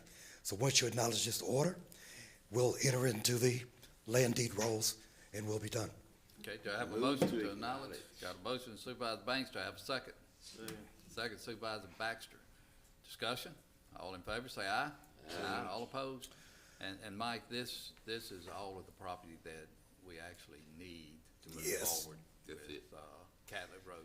These are the last 2 parcels of right-of-way on Catlett Road, so this should be done now. Okay, thank you. All right. So the next issue involves an additional item that, if you agree to this, we will join with Rankin County and go to the Mississippi Legislature in this session and ask for full funding, full state funding for an additional 6 ADAs, district attorneys, and 1 investigator, because our workload is increasing, our population is increasing, and the ratio between the ADA and the increasing population is in jeopardy. So we need more help in Judicial District 20, and so we're asking this board to unanimously vote for additional state funding for 6 additional ADAs and 1 additional investigator. Okay. I'll make the motion for approval of that. Do I have a second? I can second it. I got a question. Second by Supervisor Banks. Questions? Well, my question, okay, we're adding ADAs. What are we doing about public defenders? This resolution does not address that. Okay. Shouldn't we consider that also? I think we've been, we've even given ADAs raises, and public defenders are doing as much work as ADAs. Understood. But we have not Understood. increased any incomes or also brought in any additional public defenders. And, both of them need representation too. All right, who would be the person to do that? Is that the state or that's just be Madison County? But this is to ask the state to fully fund 6 additional ADA positions. And 1 investigator. And 1 investigator. So And that, if the state approved paying for those, so shouldn't that free some of our money up when we make and bring forth some more? Well, I mean, I'm not, my concern is making sure that representation for the indigents is protected as well. That's my concern. Where the money comes from, we'll find that. But protection for the people that need protection is important and key. So I agree that with our population, the court system is being overwhelmed, and we do need the additional ADAs. But I'm saying to the board that we need to also be ready to build in some additional public defenders and with adequate income for those public defenders. That's my. Sure. my point. Could I make a recommendation, Mr. Yeah. Banks? This has been agreed to by ranking Board of Right. Supervisors. So we're going to enter an alliance to go to our legislative delegation to ask for this full funding. Yeah, So right now, it only concerns ADAs and investigator. I know. I would like to keep this as is, and if you would ask me, task me with the idea of going forward, once you pass this, Yeah. then make a supplemental request to have Rankin join us in the request That's my for plan. additional. I second the initial Okay. motion, so All I'm right. fine with that. I just want to point out that I do want to come back and Okay. ask for the same thing. All right. Okay, other questions? All in favor, say aye. Aye. All opposed? On Thanks, the Mike. Thank you. Motion, I'd like to move that we ask our attorney to look into what we discussed in terms of increasing, one, the number of public defenders, and two, we need to, I wanted Greg to take a look and see, are we adequately compensating the public defenders in relationship to the ADAs? Okay, Got a motion? that's my motion. I'll second. Discussion? All in favor, say aye. Aye. All opposed? Thank you. Thank you, Mike. Greg? Morning, Board. Good morning. I have a few things for you today, just like everybody else, it seems. Item 71 is it's listed as data retention policy discussion. At this point, our data retention policy is lacking. It would be my recommendation to this board that effective immediately, we limit data retention, particularly for email inboxes, to no more than 3 years. Currently, we don't have anything in place to limit how far back email goes, and as you guys know, Madison County has a lot of long tenured employees. And if we don't limit the data retention, we wind up where if somebody were to get into a mailbox, they've got email going back to 2006. And cybersecurity has taken a few gigantic leaps forward since then. So there were things that were acceptable in '06 that are not generally allowable now. So my recommendation would be 3 years. Greg, while you're on this issue of cybersecurity, what is our coverage if we had another incident like we had with the sending money to people that it didn't belong to? What's our insurance coverage? We have, this board adopted 2 separate policies on particularly related to cyber events. The first is through the Mississippi Association of Supervisors Insurance Trust. That one is a $100,000 policy that I will be looking at a little more in detail as we barrel towards insurance renewal. The second policy, and in my opinion, the policy that is exponentially more useful, is a $3 million cap policy that is underwritten by Resilience, is the name of the company.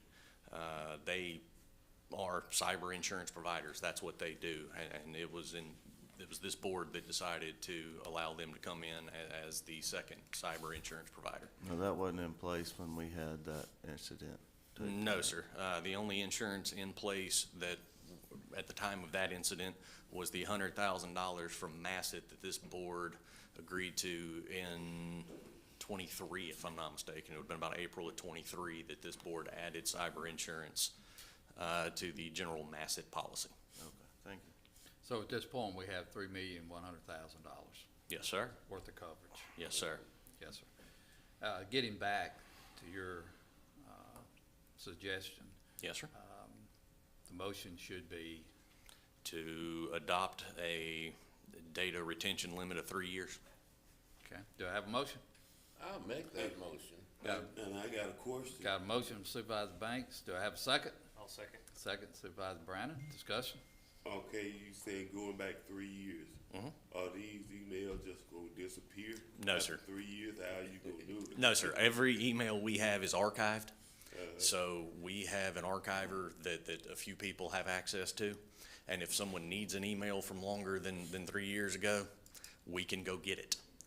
But it prevents this stuff from just sitting in a mailbox. It will be limited to particular requests from either employees or elected officials. And I suspect we will get a whole lot of them to start with, because I did not announce this very much beforehand, because you generally don't announce when you're gonna start locking your door. Aye. Okay, we have a motion on the floor, have a second. All in favor, say aye. Aye. All opposed. All right, 3 years it is. Item 72 is a request that this board designate 229 North Union Street as Madison County Courthouse B. That is the former Fred's that we are wrapping up construction on over the next month. And county court by law has to be held in the county courthouse. Since the courthouse across the street has a county court space, it's got to be the county courthouse something. Move. Got a motion, Supervisor Banks, do I have a second? I'll second, discussion? All in Yes. favor? Discussion?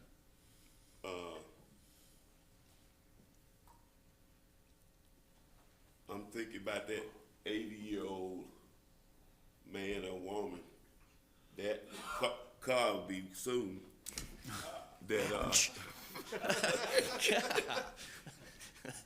they happen to tiptoe on that cane to get to courthouse A, and when their business need to be over at B.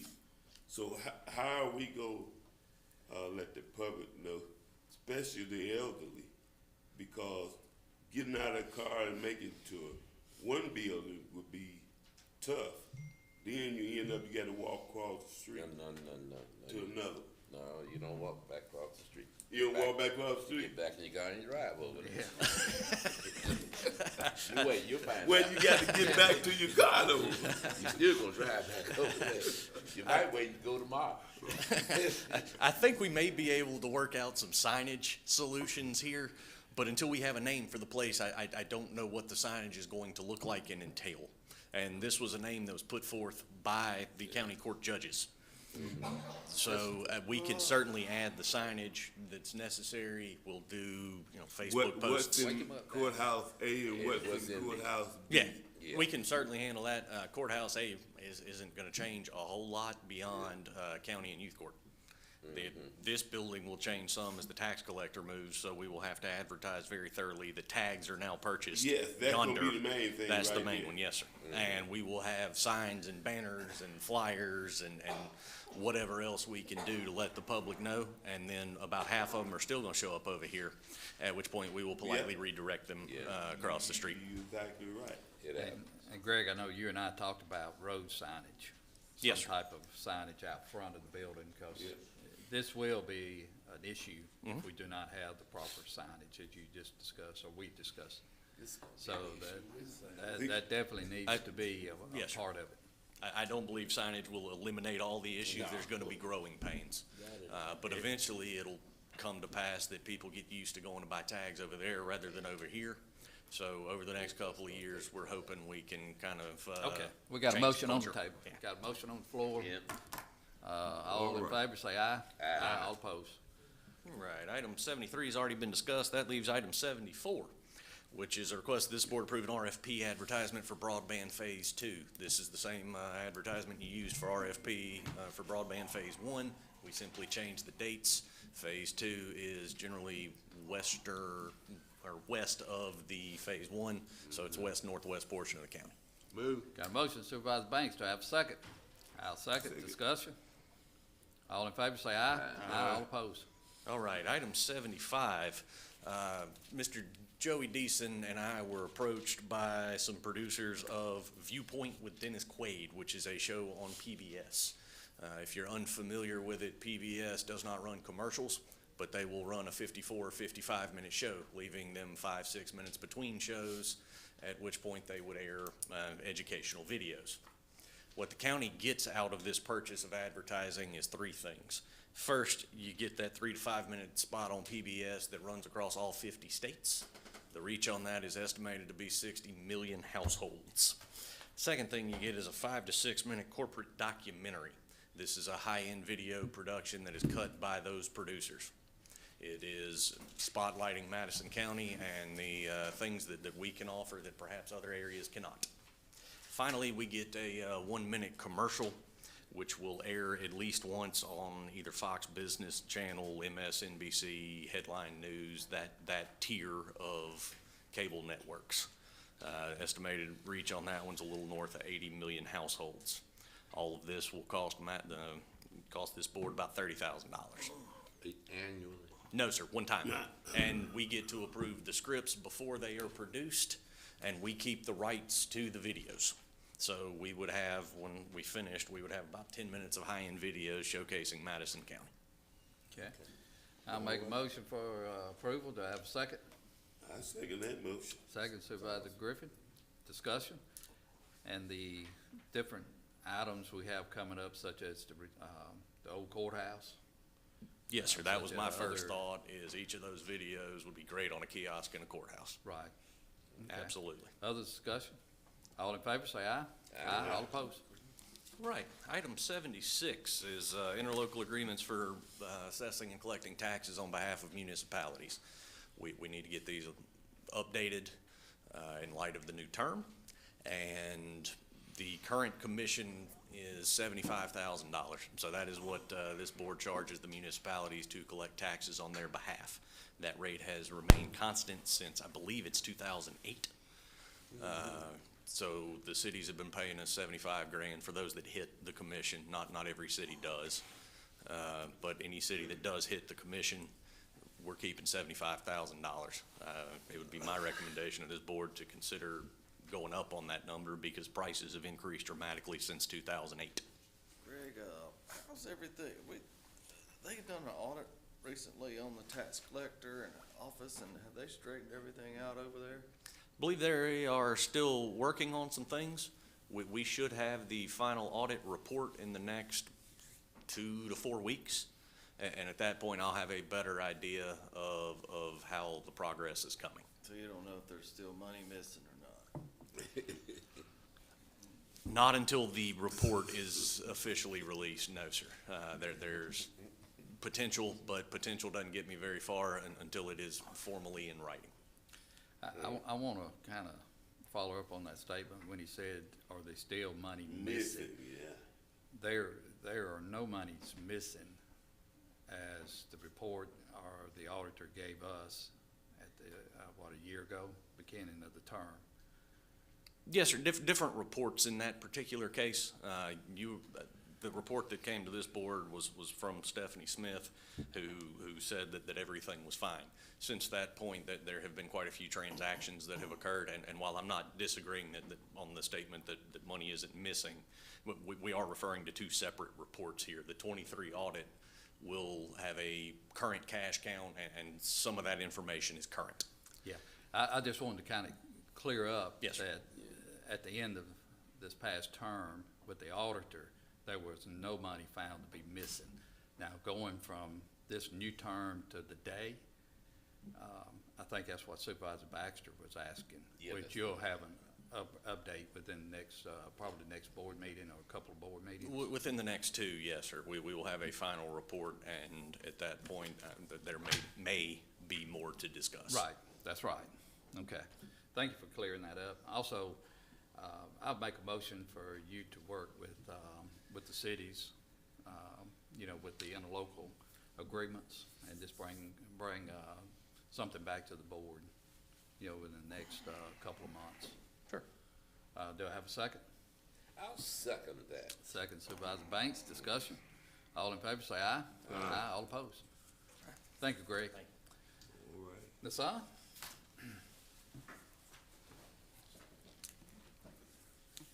Good morning. Good morning. Good morning. Item number 77 is approval of the budget amendments and the end-of-fund cash transfer. Move. Motion Supervisor Banks, I second. Discussion. All in favor, say aye. Aye. All opposed. Item 78 and 79 is approval of the general claims docket and one payroll docket. Move. Motion Supervisor Banks, do I have a second? Second. Second Supervisor Griffin. Discussion. All in favor, say aye. Aye. All opposed. Item number 80 is approval of the Planning and Zoning Commission for their per diem for January. Move. Got a motion Supervisor Banks, do I have a second? It dies because of lack of a second. I'll second. Second Supervisor Brandon then. Discussion, all in favor say aye. Aye. All opposed? Ms. Banks, would you take item 81, please? I will take item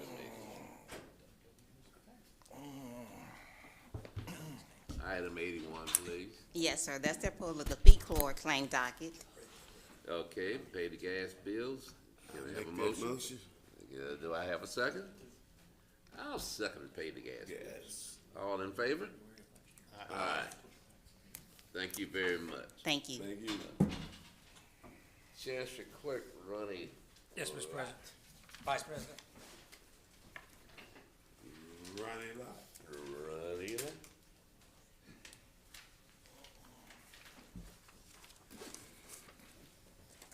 Madison County advertised for depository services as required by statute. Proposals were received from Bank Plus, Community Bank, Origin Bank, Regions Bank, Renaissance Bank, and Trustmark Bank. All of these, sir? I say all of them good banks. Yeah. All of these proposing institutions meet the qualifications set forth to be a depository by statute. After review of said proposals, I recommend the Board of Supervisors designate all 6 financial institutions, Bank Plus, Community Bank, Origin Bank, Regions Bank, Renaissance Bank, and Trustmark Bank as the county's depositories eligible to receive and hold deposits from any county office. I further recommend that Renaissance Bank be the county's primary depository, which will hold the majority of county deposits, and Origin Bank as the county's secondary depository, holding funds deemed by the county administrator and comptroller, who will have the ability to transfer funds among the county's approved financial institutions. If the board agrees with my recommendations, I would ask for a motion in favor. I'll make that motion. Motion to Supervisor Banks. Do I have a second? I'll second it. And with a question for discussion. Yes, sir. Renaissance will hold the majority of the Yes, money. sir. What is their rate? What is their rate that they will be Do paying? you remember that rate? 3.55. 3.55. And the second was, the second bank? Origin. Origin. And what is their rate? That's the current federal rate minus 60 basis points. Current federal rate minus 60 basis point, And what which is was that? higher than any of the other Okay. banks offers. They were the 2 highest. 730. And you're gonna ask them to be second Yes, sir, it'd be secondary depository. and the They first? not, because Renaissance has no fees at all, absolutely no fees. Okay. See, there was multiple factors, fees, et cetera, that we had to put into place to make this recommendation. It was actually cooperation between the comptroller and the administrator and myself. You gotta put the fees. Hey, as long as we get the most for, Yes, sir, for that's the plan, bang for our for the buck, that's taxpayers good. of Madison County. That's it. We have a motion, we have a second. Yeah. All in favor, say aye. Aye. All opposed? Thank you. Thank you, Mr. Lott. You gotta watch the fees. That's right. Yes, sir. Is it my turn? Yes, your turn. I would just like for you to entertain a motion to acknowledge I provided the clerk with the inmate meal log for the month of December 2024. Move. Got a motion, Supervisor Banks, second Supervisor Griffin. Discussion. All in favor, say aye. Aye. All opposed? Thank you, Sheriff. Old business? Yep, I got Yeah, it we over got here. some.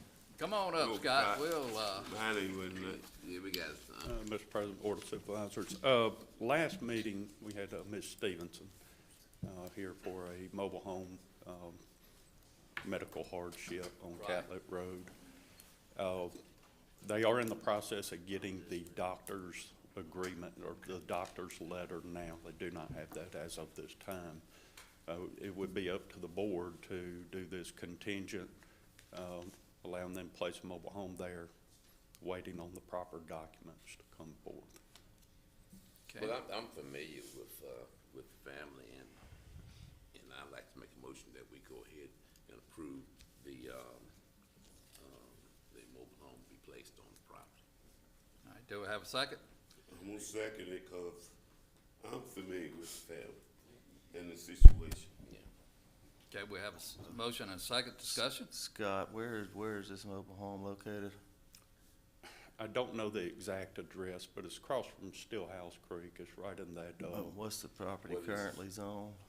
It's R1. actually, north of Steelhouse Creek. It's, closer to, well, it's closer to being more across from Barry Gilman's house That's true. than Steelhouse Creek. It butts up to Falls But it's Crossing. part of that whole piece of property that family has owned for years and years and years. Yes.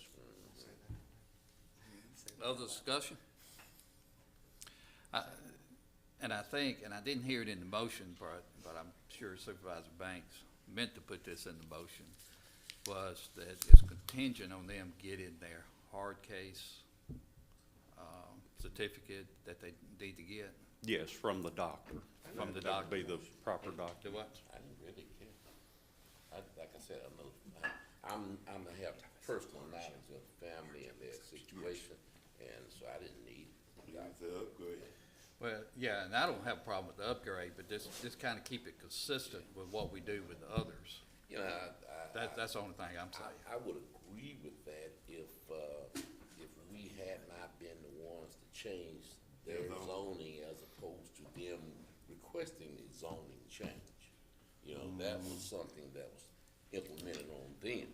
They've been farming that land for, years and years and years, and so it was agricultural land, and they have it as it is.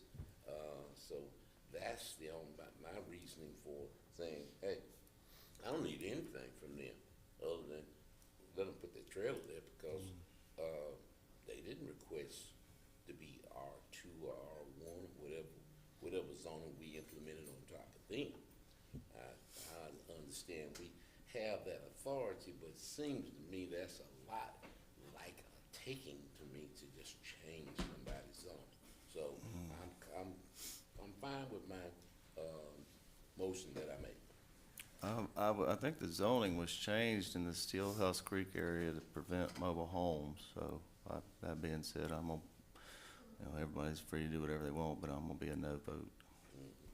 And this is a medical hardship, is what this is, from the doctor. And you're saying that they're in the process of getting Correct. something from the doctor for that. I'm gonna make a substitute motion for approval with that stipulation of them having that, medical certificate. And the reasoning why is just to be consistent with what we have done in the past. That's the only reason. Again, I have no issue, with the trailer if they get that hardship. Yes. So that's gonna be my motion. Do I have a second? I second it. Second it, just for, and I understand Supervisor Banks, I understand sure Supervisor do. Baxter.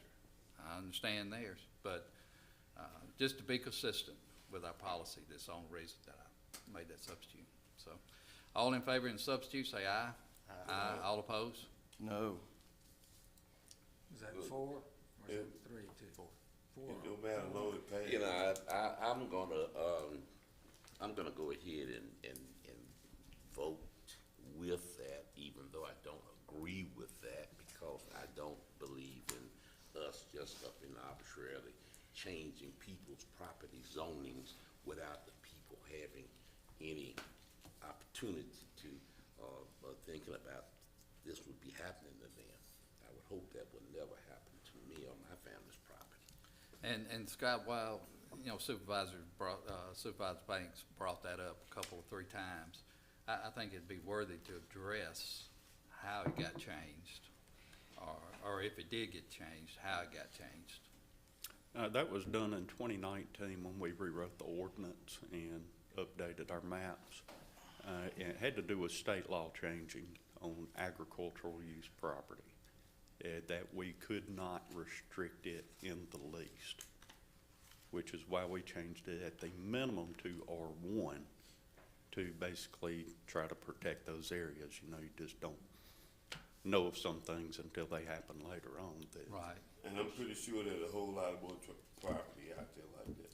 It is. It is. It is, but I just wanted to make sure that, we leave here that, it was done legally, Correct. according to state law. And it wasn't necessarily a taking. It was doing, we followed the state law in Yes. 2019. So, but anyway, we have the motion that passed and we're moving forward. All right. All right. Yeah, Next, old business? Yeah, I just wanted to, say this to some of the people that might be looking online. Jackson State was scheduled to be here, for us to give them a resolution of congratulating them winning the national championship. They rescheduled to February the 3rd because of weather. The college is closed today. So they'll be here February 3rd. Okay, thank you for that info. Any other old business? New business? All right, if not, we have a motion to adjourn for, what, February the 3rd? February the 9 o'clock. 3rd, right. Got a motion Supervisor Banks, second, Supervisor Griffin, discussion. All in I favor, think say I see aye. some Jackson All State. opposed. Yeah, they were Come in ready. here. They were ready. They would have been late. Y'all didn't get the message. Hey, they would have been late anyway, but they were ready.